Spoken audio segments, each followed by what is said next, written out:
My husband, George, got my friend Rachel pregnant. Oh, come on. What's with your face? It's your fault that you're infertile, you know. If you want alimony, I'll give it to you. Is $20,000 enough? Don't come after me because you get lonely, okay? Because that would be really annoying. Sorry about that. Sorry I took George away from you. Anyways, we're going to be happy from now on. Make sure to congratulate us. My friend Rachel patted her belly lovingly. Looking at her big belly, I put my hand on my chin. I thought to myself, something's wrong. And after thinking for a while, I said, oh, I see. That's how it is. What is up with you all of a sudden? I smiled to myself as I saw the truth behind her actions. My name is Diana. I live with my husband George in a rental apartment. I met George at my previous workplace. We were in different departments and joined the company at different times, but we met when we happened to sit next to each other at the company's year-end party. George had a gentle personality and was able to interact with everyone regardless of the department that they were in. I liked that about him, and he liked me, and so we began to go out. We had a few fights, but after 2 years of dating each other, we got married and have been married for 3 years. And currently, we have no children. It's not because we decided not to have children. Both George and I have a great desire to have children. We have talked about it throughout our relationship, and both George and I love children. I quit my job to become a housewife, but unfortunately, we have never been able to have a child. I was well aware that having a child is not something that can be achieved only by the desire to have one, but when I wasn't able to get pregnant after trying so hard to get pregnant, I felt that my spirit was slowly being sapped away. On top of that, Emily, who is my mother-in-law, lives nearby, visited me unannounced every day and kept pressuring me to have children. I thought she was a good mother-in-law when we first got married because she cared about many things, but she became more aggressive about me being pregnant as time went by. She was not only pressuring me to get pregnant, but she also took my things without permission, complained about the food I cooked, and was always picking on me. The other day, she took all my jewelry bags and clothes, claiming that she would help me clean up. Emily, those are my clothes. I'm still using them, so please don't take them without my permission. What are you even saying? You don't even fulfill your duties as a wife, so aren't you ashamed of yourself buying all these luxurious things? I will use these accessories for you, so be thankful about that. Ugh, I really feel sorry for George. I really feel sorry for him for being tricked into the relationship by a woman like you. You can't get pregnant, so you're not fit in to be a wife. Just break up with George and get out of our lives. No matter what I said, Emily would never listen to me. George, who was also there, did not stop Emily, but rather seemed to agree with her. It's not like I just sat idly by with my fingers crossed when they pressured me to get pregnant. I went to the OBGYN several times. After various tests, there was nothing wrong with my body. So, I thought that there might be something wrong with George's side, and I recommended that he undergo tests, but he wouldn't listen to me. On the contrary, he had completely accepted his mother's wisdom that infertility is a problem on the women's side, and the situation never got better. One day, after all this had happened, George came home from work with an unusually serious look on his face and asked me to sit down. Diana, I've got to tell you something. Can you please listen to what I have to say? What? Why are you being like this all of a sudden? I was going to make dinner, so does it have to be now? George stopped me as I was heading for the kitchen and sat me down on the sofa in the living room. He was sitting cross-legged on the carpet. Then, after about 10 seconds of silence, he opened his mouth. Actually, she's pregnant. So please break up with me. If you want alimony, I'll give it to you. Is $20,000 enough? I'm sure you'd understand, Diana. I've always wanted a child. So like Mom said, I don't want a wife who can't get pregnant. I didn't understand what was being said. All I could say was, "Huh? What?" And no other words came out. I was so stunned, and George began to repeat what he had said. So, I will have a baby with someone else because you wouldn't get pregnant. Well, I feel bad that I made a baby with someone else, even when we haven't had a divorce yet. But that's just the way it is, so I'll pay you alimony. But you have to know that it's all your fault, you know, Diana. If only you had gotten pregnant, this wouldn't have ever happened. I couldn't understand at all about the situation, no matter how many times I had been told. Is he really an adult? Where in the world has the gentle George who I fell in love with go? While holding my head because of the migraine I had from listening to him, I asked the one question which was bothering me the most. Who is the other girl? How long have you had that kind of relationship? It's Rachel. You remember, she's your ex-coworker. When I told her you were having troubles to get pregnant, she suggested that she would. George answered the question easily with a nonchalant look on his face. Rachel and I had joined the company at the same time, and we were reasonably close. She had even come to the wedding I had with George, and it was Rachel who gave me a push when I was wondering if I should go out with George in the first place. The worst kind of betrayal left me in darkness. The OBGYN had checked her the other day, and they said that the baby is a boy. Oh, I'm so excited to have the baby. I want to play catch and go camping and stuff when he's older. Finally, my long-time dream is coming true. George was being very happy despite my shock. Does your mother know about this? I asked him, and he nodded his head. Of course, I already told her. Mom is so happy to finally have a grandchild. I'm getting ready to move in with Rachel too, and we're all getting prepared. As soon as you and I get divorced, we're gonna move in together. It seemed that they were already talking on the premise that I would agree to the divorce. At that moment, the doorbell rang. I wasn't expecting anyone to visit, but George says, "Oh, she's here," and hurried to the front door. Then he quickly returned to the living room. To my surprise, Rachel was right behind George. Rachel was clinging onto his arm, smiling and laughing.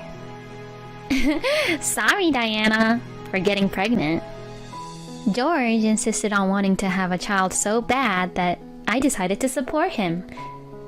I heard from George, you know, that you can't get pregnant, right? Well, that can't be helped. It's your fault for not being able to get pregnant, Diana. Rachel was saying crazy things while patting her belly lovingly. Her belly looked very big. Are you sure that the baby in your belly is really the child of you and George? When I said that, Rachel's nostrils flared up and she says, Of course, loudly. Yes, of course. This child is mine and Rachel's. Don't be sarcastic just because you couldn't get pregnant. Right, Rachel? Rachel, who had just assured me that it was their child, seemed to be looking at me with a somewhat worried look in her eyes. Yes, that's right. Of course it's mine and George's child. I can't believe you even questioned me. I see. Well, I thought to myself that if that's the case, I'll accept the divorce. With that, I hired a lawyer and decided to file for alimony against both of them. Thanks to the lawyer, I was able to get over $20,000 in alimony and the divorce was finalized without any delay. I decided to move back to my parents' house because I didn't want to be near George and his family. I am sure that the truth will come out soon. A year had passed since then.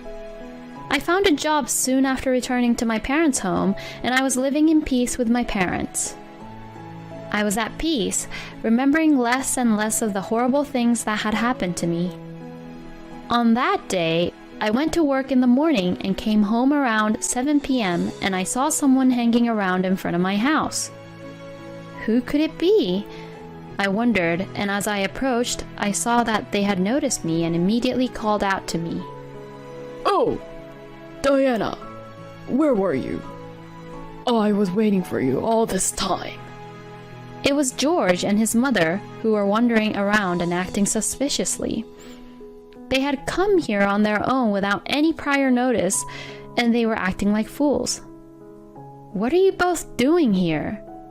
We're not a married couple anymore, so we have no business with each other anymore. Saying this, I tried to squeeze my way between the two of them and enter the house, but I was blocked by being grabbed by my arm. What's with your attitude? We've come out all the way here, so I'm never leaving until you listen to what I have to say. Then, George started talking about what had happened after the divorce. There was a lot of complaining and other unrelated talks, but to summarize, it seems that he was deceived by Rachel. Rachel had been very supportive to George and Emily when she first moved in with them, by doing house chores and taking care of Emily, but after the birth of their child, she changed drastically. She left all the housework to Emily because she was physically exhausted, and she spent all day online shopping and only took care of the child when she felt like it. There were also concerns about the newborn child. The child did not resemble George at all. Unable to shake off her suspicions, Emily conducted a DNA test without telling Rachel and found that the child was not related to George. When George had questioned her, Rachel simply took the child and left the next night. I understand the situation, but what does that have to do with me? A woman who can't even get pregnant with a child is an unfit wife, right? You still care about that? Don't be stubborn. Let's start over again. Mom is getting older, and she says it's hard for her to do the house chores every day, and I quit my job and do a part-time job, so our finances are tight. We're divorced, but we used to be a family, so let's help each other out here. Right? Apparently, when we were getting divorced, I sent a letter to George's company of what had happened, which led to rumors about what was going on, and he ended up leaving the company. In other words, these two are trying to make me their ATM and a housekeeper. Seriously, how low can they get? When I was dumbfounded and remained silent, Emily, who took the advantage of the situation, opened her mouth. If you're back at your parents' house, you haven't remarried yet, have you? Well, I'm not surprised at all. The only one who will marry a helpless woman like you is my kind son, George. Now hurry up and pack your bags and come with us. From the way Emily spoke, it seemed that she was still treating me like an unfit wife. I could only think that she was taking advantage of me to have such an arrogant attitude when they were the ones who were in a position to ask for help. It's about time I put an end to this around here. I see, so that's what happened.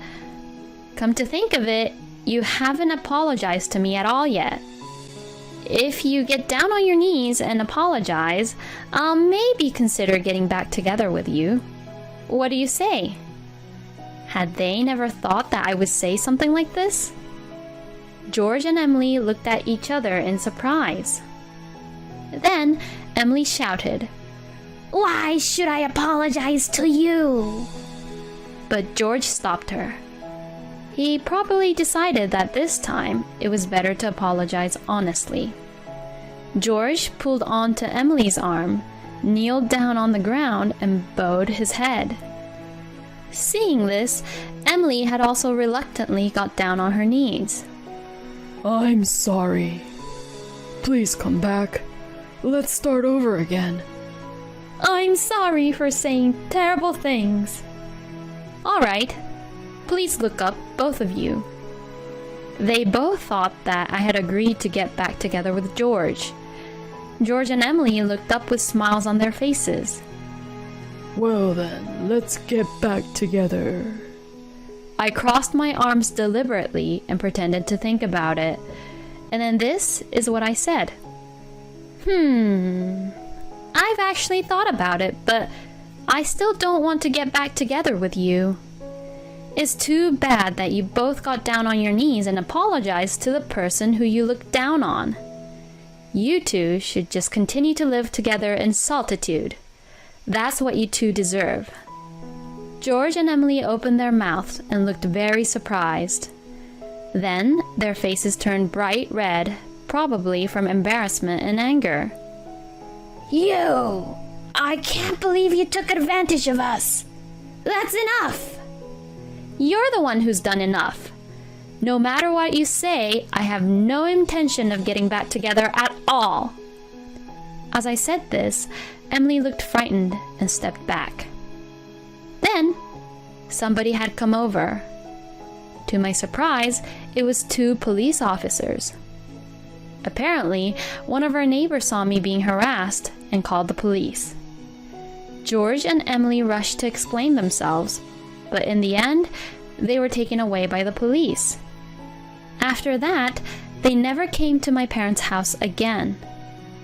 Rumor has it that Rachel's whereabouts were unknown, and since the divorce between them had not yet been finalized, the family's finances were collapsing due to George and Emily being forced to pay for purchases made with George's credit card by Rachel. So George and Emily had sold the house and are living on George's pay from his company, which has terrible working condition, and from Emily's pay from her part-time job. As a matter of fact, I knew where Rachel was and her current situation. A former co-worker of mine happened to see Rachel in town and told me about it. Supposedly, Rachel was carrying her son in a stroller with a large luggage. Her face was gaunt, and she didn't seem to have the same energy that she used to have. I don't care what happens to Rachel, but I just only hope that the child is healthy. And also, George had contacted me once. I had been told by my lawyer that I shouldn't block incoming calls just in case, so I had followed the lawyer's advice. At that time, I was checking my phone, so I answered his call. Oh, Diana.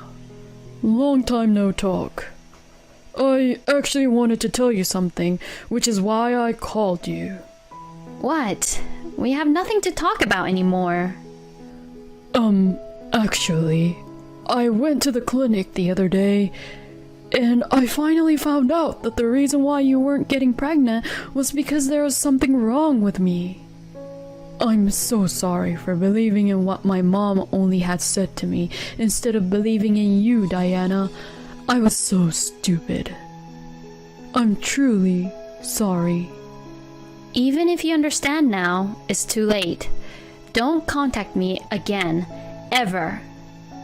I said that and hung up on him. I hope that he will regret whatever he has done to me for the rest of his life. I felt as if everything was finally over. After that, I started to date my colleague at work. I told him I was divorced, but thankfully he said he didn't mind at all. We continued to date, and recently he proposed to me. Of course, I agreed to marry him, and he had to transfer, so I took the opportunity to move to a faraway town with him. This would really cut the ties I had with George and Emily. And now, I am pregnant with our long-awaited child. Just as my OBGYN had told me, there was nothing wrong with me. My husband was very happy and vowed to take care of me and the child for the rest of his life. I want to take good care of our child and my husband forever. My heart was filled with excitement as I thought of the happy life that awaited me with my child and my husband. What the wife buys also becomes the husband's. If that's not acceptable, then let's divorce. My husband, Charles, tries to take things from me for unreasonable reasons. He even tries to give things I bought for my parents to my in-laws to make himself look good. But that's just... When I tell him the truth, he turned pale. Before I married Charles, my grandparents left me a gift. It was real estate. When I thanked my grandparents and told them that I was going to use it to help me and my husband in the future, they both frowned and advised me to keep it a secret. Even if Charles was my own husband, they told me to keep it a secret that I had a passive income and that I had enough to live on. I felt somewhat sorry for Charles, but I decided to follow my grandparents' advice. My grandfather, who cared for me, passed away, and as I continued my married life with Charles, an incident occurred. One day, when I checked the account where I saved my living expenses, I noticed that $10,000 had been withdrawn from it. This account was mainly managed by me and was created to make ends meet for the living expenses that Charles brings into the house. It's such a large sum of money, but I had no memories of withdrawing it. This meant that the one who withdrew that amount was inevitably Charles. I immediately asked Charles about it when he came home that day. Hey, $10,000 are missing from our living expenses account. Do you have any idea about what happened to the missing money? Yeah, I lent it to my mom. She was in some kind of trouble. He answered easily, and it was confirmed that Charles had lent it to my mother-in-law, Lisa. And you didn't tell me anything about it? It's okay. Besides, it's my money that I earned. We had some savings, so it's okay. That amount won't hurt. If Lisa was in trouble, well, you can't do anything but to help, but a word or two to me would have been nice. The account is for both of us, after all. If it was his own account that he had set up when he was single, it would have been fine. But to withdraw a large sum of money from our shared account without saying anything was a bit too much. When I sighed heavily at Charles's selfishness, he frowned and gave me a look that looked very irritated. Okay. I'll tell you next time. Charles dismisses it in a way that he was annoyed by it and quickly went to the bathroom. I didn't feel good at all at what had happened. He didn't behave like that when we were first married, and he used to listen to me sincerely. Is this what changing is like in a married relationship? A few days later, I had no choice but to go to my parents-in-law's house to hand over a package that had been sent to our house by mistake. Oh, Megan, thanks for coming all the way here. Why don't you come in since you came all the way? I had intended to leave them at the entrance, but I couldn't really refuse my parents-in-law, so I went to their living room to have a cup of tea. As I did so, I noticed a variety of things. Luxurious cosmetic products, glamorous clothes, health products.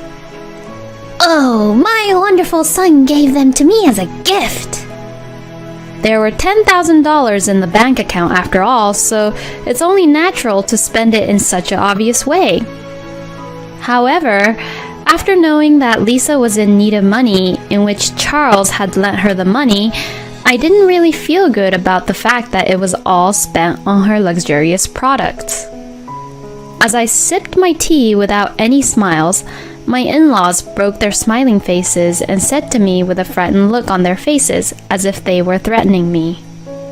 My son is such a nice, wonderful boy who gets gifts from me, but what about you? That's right. As his wife, are you serving my wonderful son well? There's something fishy going on. I heard, He said that he gets blamed a lot from you for taking out the money to spend for me. I completely understand now. Charles had told my parents-in-law as if he was the victim for doing something good, which would explain why they looked at me with fear. I gradually grew tired of my in-laws and my husband. I had never expected to be treated so horribly and neglected like this. And finally, I began to think about divorce. I thought that if I divorced him, I would eventually return to my parents' house and rebuild their home using the savings I had from the passive income. My parents' home is a 2-story house that was built before my brother was born, and it is over 30 years old. The family of 5 used to live there, but after my brother and I left home, it became empty. And even though a ramp and handrails to help my parents were partially installed into their house, it was too spacious and difficult for my parents, who are not very good with their legs. This would mean that a cozy 1-story house would be much better for them to live in. I immediately called my parents to tell them that I was thinking of getting a divorce and rebuilding their house. As to my surprise, my parents were not shocked about the divorce, and they were so happy to hear about the idea of rebuilding their home, and so I could tell more about it to them over the phone. I'm glad that you're planning to rebuild it for us. Thank you. Even if we won't be living there for long, it won't be a problem since you can take over the house as it was built with your income. Well then, I'll start preparing and planning it bit by bit. Take it easy. Just don't overdo it. My dad and mom's words restored my depression immediately. Then, I started to rebuild my parents' house, and I was just waiting to hear from the construction company when Charles suddenly confronted me. How dare you use our savings to build a house without telling me anything about it? As soon as we sat down facing each other at the living room table, Charles started to bang his fist on the table while yelling at me. He continues to yell without regarding any of my feelings. Well, my parents will live in the new house then. No, that's impossible, because it was built for my parents to live in. You built it with our common property, so my parents have the right to live in it. Are you planning to cram 4 people into that little 1-story house? Shut the hell up. Just give me the house then. Charles screams as he hits the table noisily. If I didn't tell him about the passive income I had, he would get even more heated when he found out. I decided to tell him the whole truth. To tell you the truth, I have passive income. I've actually been making savings from the real estate that was gifted to me by my grandparents. I paid for it from that passive income, so I didn't take a penny out from our common property. As I felt guilty for having broken a promise with my grandparents, Charles, who is in front of me, shook his shoulders with a wince and began pounding the table even harder. What a bad wife you are, hiding the fact that you have an income. You play around with my money and protect your own like that by keeping it a secret. Seeing his face turn red with his anger rising, I thought I understood why my grandparents told me to keep my passive income a secret. Just maybe my grandparents had already figured out that Charles was that kind of person. Listen, I'll take the house as alimony. Besides, the house you built as my wife is mine too. I am the head of the family, and if you disobey me, I will divorce you. I felt nothing but dismay at my husband's insistence, and I was fed up with him. How could I have lived with such a man without knowing it? I had originally intended to use the passive income when we could no longer depend on Charles's income. I was hoping that if I was unable to work due to injury or illness, I could use them to help make ends meet. I was going to save it to maintain my life with Charles and let him know about it when the time came, but now I have no desire to spend that money on him anymore. Be my guest. I got up from my seat and left the house. I didn't want to be near Charles. I decided to stay at a business hotel for the day, cool off, and return the next day. However, when I returned home the next morning, Charles was waiting for me with a disgusting smile on his face. He approached me with a smirk on his face and held out a sheet of paper he was holding behind his back. It was divorce papers, and they were already filled out. You're lying about your passive income, aren't you? You lied about having passive income because you wanted to get away with the fact that you were actually taking money out of our common property, didn't you? My husband's argument is still the same, and I couldn't understand him at all. As my part, I sincerely told him the truth, and I didn't lie at all. It's the truth. I have passive income. Here you go again. I know that you can't live without me. Charles snickered and forced the divorce papers into my hand. And then he says, You'll let me know when we can move in, okay? I'm gonna go out for a drink. After saying that, he pat me on the shoulders and walked out humming in a good mood. Now I knew exactly who Charles was. He had not changed, and he had just hidden it from me that he had been looking down on me from the beginning of our marriage. He had never once given my feelings any real consideration. I immediately packed my belongings, filled out the divorce papers on the spot, and left home. I decided to move in with my parents for the time being and explain the situation to them, and we agreed to stay together until the house was finished. The next day, I was dismayed to see my cell phone's incoming call logs filled with Charles's number. Then, as if to follow up, I received a phone call from him. I pressed the call button and answered it, hoping that this would be the last conversation I would ever have with him. Hello? Hey, all your stuff is gone, you know? My husband's impatient tone left me with nothing but questions. He was the one who had confronted me with the divorce, so why was he panicking when all I did was just leave him?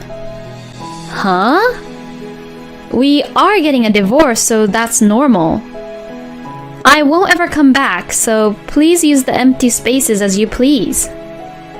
I wondered if he sensed something in the way I spoke to him. My husband was silent for a few minutes. Apparently, he now finally understood that I had passive income. Then, after a few moments of silence, he said in a very sweet voice I had never heard before, Hey, can you let my parents live in the new house? I don't care if I have to live with your parents. Please. I told you before already that it's a small one-story house. Please. I said I'd surprise my parents with a house. My husband's words left me speechless. What in the world was he thinking, giving them a house that he didn't even buy? and to announce it as a surprise was beyond reckless. You don't really care about the savings, do you? You have no idea how much I was worrying about the money I would give to you as an allowance and the money I would save for the living expenses and how much I was trying to make ends meet. That has nothing to do with what's happening here. You are just careless with money and leaves only the hassle to other people, and you present to your parents as if you prepared everything by yourself, right? When all of this has been prepared by me, for my parents. That's... My husband suddenly clammed up, and my frustration only grew. It's so shallow of him to make it seem as if he planned it all himself and give the house to his parents. In the end, he was just trying to take advantage of my pure feelings and take over my property. There's no reason for him to go so far as to trample on my feelings and intentions. I will not give you the house I built with all my heart and soul for my parents, for you, so that you can just show off to your parents. I rejected Charles's idea once and for all, and he began to rant extra loudly. But husbands and wives are supposed to help each other.